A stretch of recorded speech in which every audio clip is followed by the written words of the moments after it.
Even though over a century has gone by since the RMS Royal Mail ship Titanic sank into the well of the Atlantic Ocean, yet new details of this famous wreckage are still being discovered by researchers at extremely unprecedented depths. When I talk about this, I don't mean those old pictures in the film Titanic.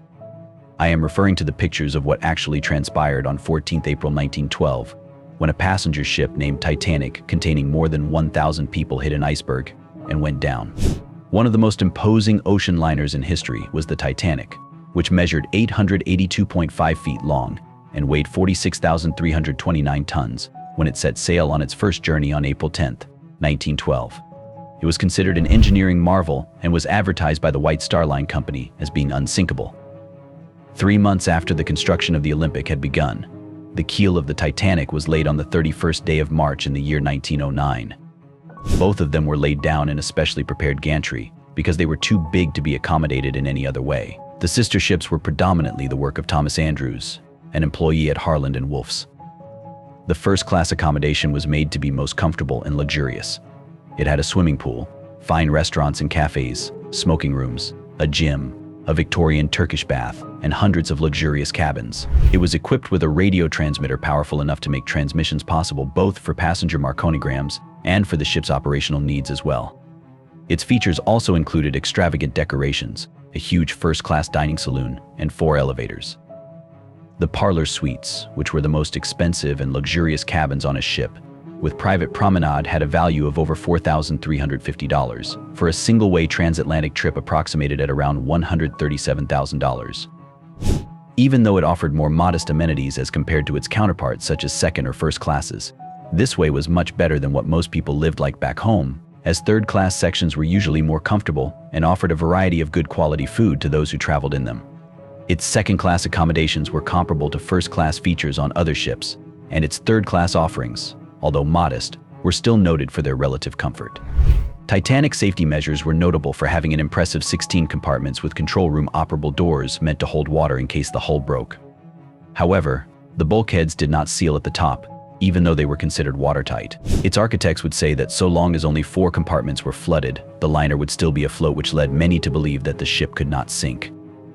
Titanic had 16 davits for lifeboats, each capable of lowering 3 lifeboats, which means she could carry a total of 48 boats. Despite having this great capacity, the vessel was stocked with only 20 lifeboats. Of these, 14 were standard-type lifeboats, while 2 were cutters and 4 were collapsible types that did not prove easy to launch at the time the ship was going under. Altogether, the lifeboats were capable of carrying 1,178 people, almost half the passengers on that ship, and about 1/3 of its full capacity, the amount that met the maritime safety rules of the time. British Board of Trade rules stated that for a 10,000-ton vessel, there had to be 14 lifeboats aboard. The Titanic also had 6 extra lifeboats, therefore 338 more people could fit in lifeboats. After the ship had gone down, the lifeboats that were sent out were only about 60% full on average and had room for more people, yet they had only a few persons on board. Consequently, it led to improper utilization. However, tragedy struck when the Titanic sank on 15th April 1912 after colliding with an iceberg during its maiden voyage between Southampton, England, and New York City, United States. At the time, the Titanic, which was under operation of the White Star Line, carried people and transported mail. Whereas the number of individuals said to have been on board in terms of passengers plus crew was around 2,224, almost 1,500 people died, hence rendering it one of the most fatal tragedies ever seen on a single vessel. Titanic transported many of the richest people around the globe and hundreds of immigrants from the British Isles, Scandinavia, and other parts of Europe who were in search of better lives in the United States and Canada. This accident turned the public eye to it, leading to significant reforms in ship safety rules, and it also served as a foundation for popular culture till today. Many of the passengers on Titanic were dignitaries, celebrities, senior government officials, and wealthy individuals, demonstrating the appropriateness of having the world's most famous ship make her maiden transatlantic trip. Among the many important personalities on board was the managing director of the White Star Line, J. Bruce Ismay, together with Thomas Andrews, the shipbuilder from Harland and Wolff. J.P. Morgan, who had chosen Ismay as an employee, was not present at the launch of the Titanic. He was supposed to be on the ship, but some work stuff kept him from being there at the last minute. It was going to be his first trip on it too. The financier controlled the White Star Line as well, and did not board the ill-fated liner Titanic as planned. The wealthiest passenger was John Jacob Astor. heir to the Astor family fortune, who made the headlines in 1911 by marrying 18-year-old Madeline Talmadge Force, 29 years his junior after divorcing his first wife. Among the remarkable passengers was the aged proprietor of Macy's, Isidore Straus, along with his wife ID industrialist Benjamin Guggenheim, in the company of mistress, valet, and chauffeur, as well as widow and heiress Margaret Molly Brown, who later became known as the unsinkable Molly Brown, for assisting in calming down those being rescued, in addition to ensuring that arrangements were in good order when boarding lifeboats, thus lifting the others' morale. The staff members serving this set of renowned first-class passengers were predominantly traveling second class, together with academicians, holidaymakers, scribes, and any other person that would find similar service and conveniences as first class in nearly all other liners. Third class had the most passengers by far, more than 700, greater than the sum of the other two classes. Some were charged less than $20 for the voyage. Third class was the main moneymaker for companies such as White Star, as it was intended that the Titanic would provide better accommodation and facilities for these passengers than any other ship in existence at that time. RMS Titanic was the largest ship ever put to sea when it began its voyage, with two other ocean liners built for the White Star Line within the Olympic class in public service by Harland & Wolff. It was constructed by Harland & Wolff of Belfast. Unfortunately, one of Harland's key designers for their multinational corporation, Thomas Andrews Jr., died. Titanic ship ended up under the control of Captain Edward John Smith, who went down along with it. The story of the Titanic's sinking in 1912 has had various contrived legends propagated about it. But James Cameron's 1997 hit film with the same title marked a period when it became more popular. Meanwhile, Cameron, who produced it, also had a weird incident during the shooting, where one of his sous chefs added angel dust into a pot of chowder containing mussels. As a result, many members of staff fell ill. Divers took more than 70 years to find the Titanic's final resting place, some 350 miles from Newfoundland, Canada. In recent times, researchers have released the first complete digital scan of the Titanic. Before this, photographs as well as videos taken after it was discovered in 1985 were fragmentary and did not show the whole picture, as stated by Park Stevenson, a Titanic historian, according to NBC News back at that time. The remains of the Titanic were viewed for the first time in their entirety with the help of a new 3D scan, and not reconstructed by historians or scientists working on it. After over 100 years since then, curiosity surrounding Titanic tales is still alive, supported by rapid technological advancements which enable us to establish more facts about its tragic final journey. Let us get more into the details of the Titanic incident to understand its significance and why researchers are still trying to uncover more about it. Well, for much of the journey, wireless radio operators on the Titanic, known as Jack Phillips and Harold Bride, had been receiving iceberg warnings, many of which were relayed to the bridge. Both worked for the Marconi Company and mainly dealt with passengers' messages. On the 14th of April, at night, the ship started to approach an area where there were known cases of icebergs, so Smith, captain of the ship, changed its direction a little bit towards the southern side. Despite this, he kept the speed of the ship at approximately 22 knots. Around 9:40 p.m., the Mesaba warned of ice ahead, but this message never reached the Titanic's bridge. About an hour later, at 10:55 p.m., the nearby Leyland liner Californian sent a message saying that it had stopped because there was too much ice around her. Phillips indirectly told off the Californian for disturbing him while he was serving passenger messages. Frederick Fleet and Reginald Lee were stationed in the crow's nest of the Titanic as two lookouts. Their job was impeded by the fact that the ocean was unusually still that night, as icebergs would be harder to see as there would be less wave breaking at their base. Also, the crow's nest lacked binoculars. Just before midnight on April 14, 1912, about 400 nautical miles, 740 kilometers south of Newfoundland, Canada, an iceberg was spotted, and the bridge was informed. First Officer William Murdoch gave the order that would have the ship turn around more quickly hard to starboard, an action which would cause the liner to swing to port left and get the propellers going the other way around. It was too late to steer it completely clear no matter how hard he tried, so when the huge liner started moving towards one side, most of it went under. This resulted in some chunks scraping off from this location and then down the flanks of the object without any clear indication as to what followed thereafter. This is why there are conflicting views on whether it happened to be so or not. The lookouts were relieved that they sensed no collision. Completely unbeknown to them, the iceberg had a jagged underwater spur that gashed the hull below the ship's waterline by 300 feet. When the captain toured the damaged part of the ship with Thomas Andrews of Harland & Wolff, already 5 compartments were filling with seawater, and this caused the doomed ship's bow to irrevocably pitch downwards, allowing water to flow from one bulkhead into the next area's compartment. After doing a mental calculation, Andrews concluded that the Titanic would remain afloat for 1 hour and 30 minutes, give or take some time. He therefore directed his wireless operator to send an SOS, after which he told the crew to load the lifeboats. One distress signal was received by Carpathia. Another one had already been sent, but only one did arrive at Carpathia, since it was away by almost 58 nautical miles, or 107 kilometers, and would take over 3 hours for the Titanic to be reached by the rescue ship. The Olympic responded along with other vessels. They were all distant. A ship could be seen not far off, however. The Titanic could not reach it. Californian 2 was near, however. They had put off their wireless for the night. Contact was made with other ships while lifeboats were carted to the sea, and there came a directive that women and children had to embark first. Nonetheless, even though the ship had more lifeboats as compared to what the British Board of Trade recommended, each of her 20 boats had a carrying capacity of 1,178 individuals, which was way below the total number of passengers aboard the Titanic. The problem got worse because only a few lifeboats were launched, as the sailors thought that the davits might not take the weight of a fully loaded boat. Before the incident, there was no usual lifeboat drill on Titanic, hence, the crew had not known that davits were tested in Belfast. Much to our amazement, the scenes amidst the confusion were rather peaceful.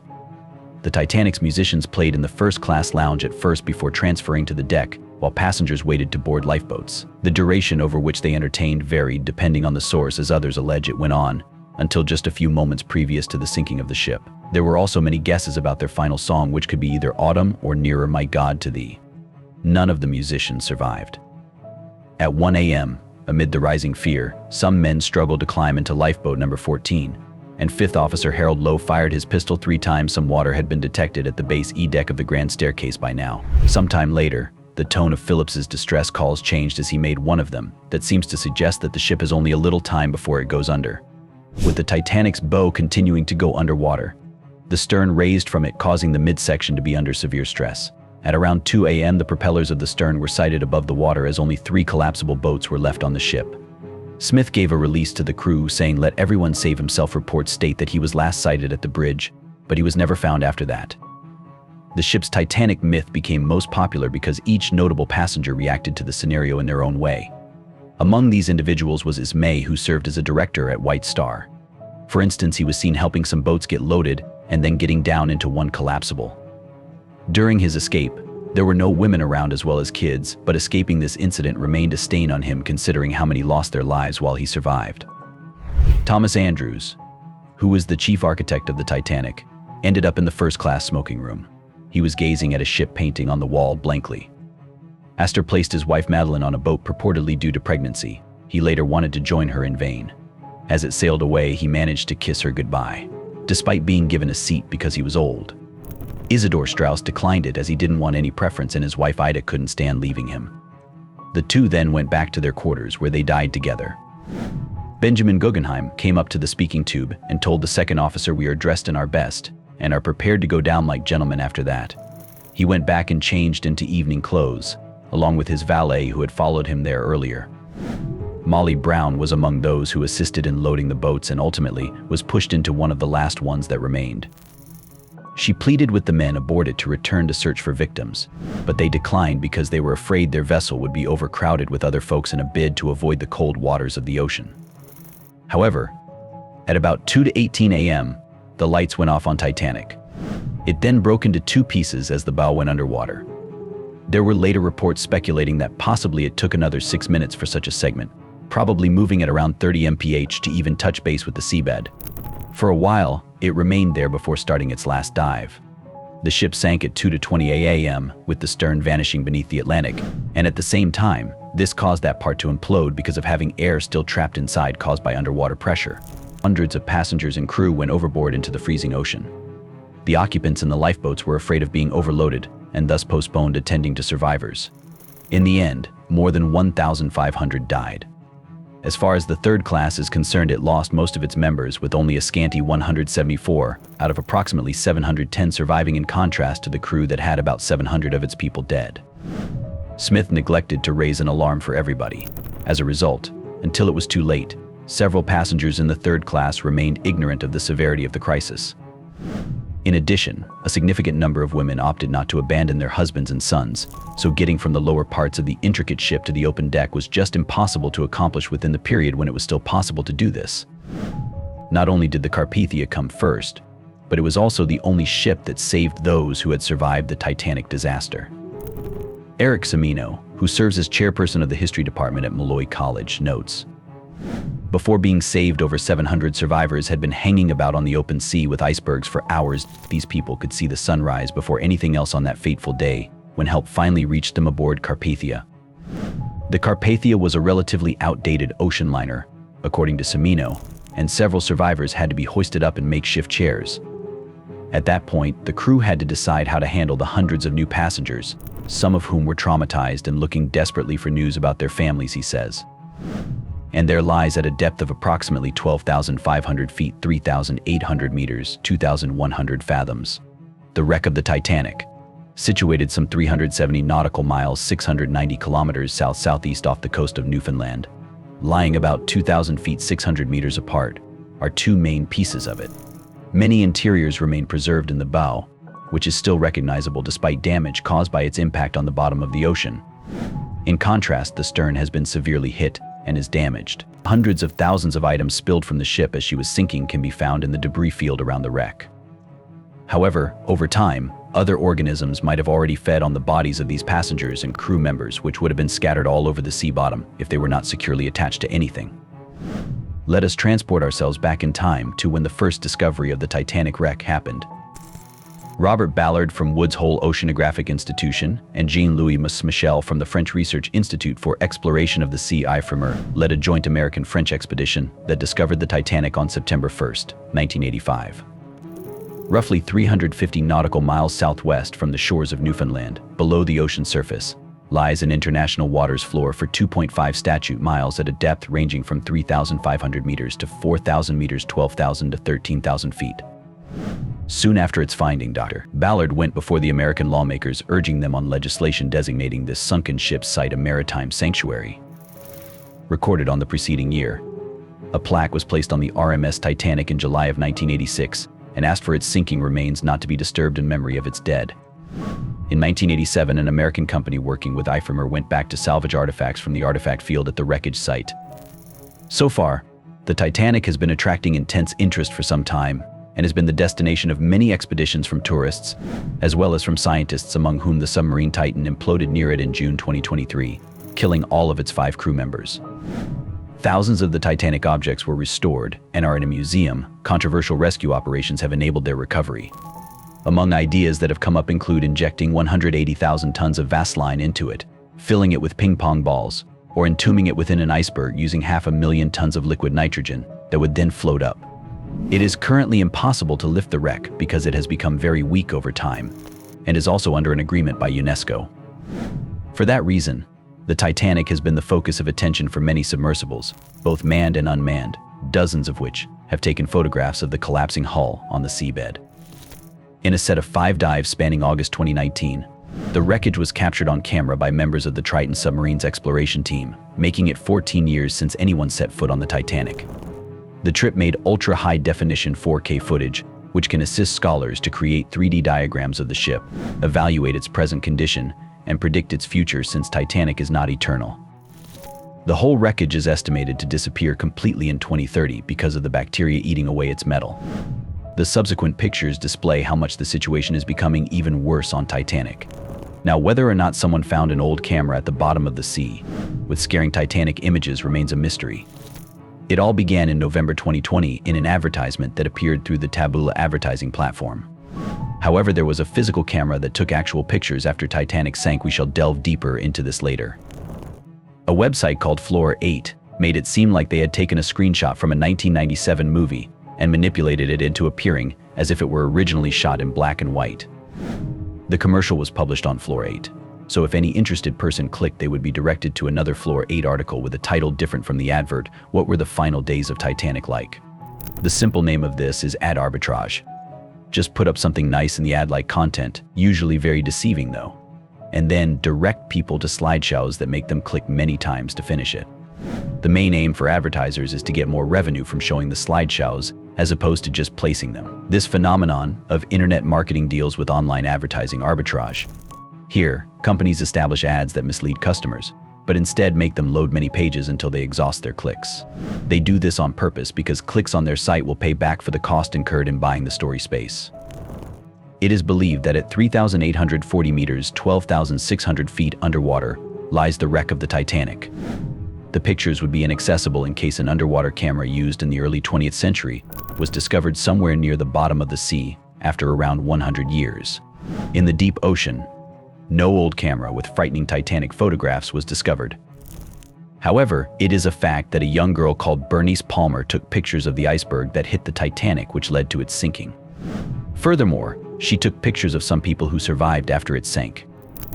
A handheld camera was mentioned by the Natural Museum of American Louvre as carried by Palmer on the ship that answered the Titanic distress call. In 1900, the Eastman Kodak Company introduced a handheld box camera known as the Brownie. In its first year, it sold over 100,000 units here. Canadian Bernie Palmer received a Kodak Brownie box camera, either for Christmas, 1911, or for her birthday on January 10, 1912. Bernie and her mother got on the Cunard liner Carpathia headed for a Mediterranean cruise early in April. The Carpathia was leaving New York when it got a call for help from Titanic, a White Star liner, on April 14th. Carpathia quickly got to where the Titanic was going down, eventually saving more than 700 people from this part of the North Atlantic where icebergs float around all year long. Bernice took pictures of the iceberg using her camera, which made the Titanic sink into deep waters during its first launch. Arriving back in New York, an employee from Underwood, a New York photography agency, approached Palmer, negotiating a deal for $10 for Underwood to develop and use the photographs, now referred to as a pittance by the Smithsonian Institution. Her photographs in the Underwood contract can be viewed on the Smithsonian Institution's website. As fascinating as deep-sea discoveries are, there isn't any report from the ocean bottom camcorder showing us the chilling photo of the horrifying Titanic. No expedition that has been launched to research the Titanic wreck site has ever had any trace of a camera, or still images of such eerie quality. In fact, the first pictures of the Titanic wreck were taken back in 1982, when Dr. Ballard approached the Navy about his new deep-sea underwater robot craft, Argo, and his search for Titanic. When the lost ocean liner wasn't one of their concerns, they showed interest in their submarines, which were missing, USS Thresher and USS Scorpion. The Navy promised that they would provide funds for Ballard's Titanic research only when he had explored the two submerged submarines. In 1984, Dr. Ballard and the Argo discovered the remains of two sunken nuclear submarines that had been lost in the North Atlantic, and in 1985 another expedition was launched to map the wreck of the USS Scorpion. At the end of this expedition, the team had 12 days left to look for Titanic. To maximize the little time available, Dr. Ballard considered it necessary to bring in more people. Thus, he invited French diving expert Jean-Louis Michel and his team to join them during the search. Dr. Ballard and his team got to the site on the 22nd of August 1985 aboard RV Nor and deployed an Argo vessel into the sea to begin the search. In seeking Navy submarines, Ballard and his team found them collapsed from the deep sea pressures, leaving various fragments on the ocean's bottom. After their lesson, they used Argo to sweep back and forth over the ocean floor, searching for the Titanic's debris trail while shifts were changed by the team monitoring the video feed for any anomalies. Observers saw the wreckage on the flat ocean bottom at 12:48 a.m., Sunday, 1st September 1985, and woke the rest up. At last, an identical boiler to the one captured in the pictures of 1911 surfaced, and after it, the hull was found. The wreck lies in two major pieces, which are at least a third mile away from each other in terms of distance between them. However, the debris field around the wreck covers approximately 5 by 3 miles. Most parts of the bow remain intact, with much of their interiors still recognizable despite years underwater. In sharp contrast, though, is the stern, which was destroyed from the time it sank. The discovery was widely publicized, and Argo sent the first images of Titanic since its tragic loss 73 years ago. During the year 2004, Ballard returned to the exact site where he had found the remains 2 decades previously, exploring it from the inside with photographs taken in stereo view, giving 3 dimensions, and video clips shot with an imagery quality like that which can never be found anywhere else. Titanic is a muse to politicians, historians, film creators, and sea fans around the globe. This muse has seen many stories being written about it in the forms of books, articles, films, and documentaries, among other genres, including Academy Award-winning James Cameron's movie Titanic. Still, the importance attached to it as a cultural symbol pales beside its symbolic, historical significance as the ultimate monument commemorating all the lives that were lost in the disaster. 119 individuals out of 306 Americans aboard the Titanic perished. They made it back to the US, in which many of them who were left made it back to their country, with no one they knew on board anymore. Massachusetts is where Lily Asplund died at the age of 99, marking her as the final survivor from America who went down with the Titanic in 1912. The Titanic, one of the biggest disasters in maritime history, has become a legend over the years. Some of them have grown into legends, myths, and superstitious tales. Paranormal sightings and curses cast on the ill-fated vessel are among them. These stories are usually interesting to the public simply because they introduce an element of suspense, thrill, or awe to what is already an exciting account of events. However, important with any historical event, approaching information with a critical mind is paramount. The Titanic remains one of the historical events that people remember for a long time because of the way it ended. People can tell real-life stories about this event without any need to add anything extra. It is therefore important to critically evaluate whether or not such information is accurate before considering it as true.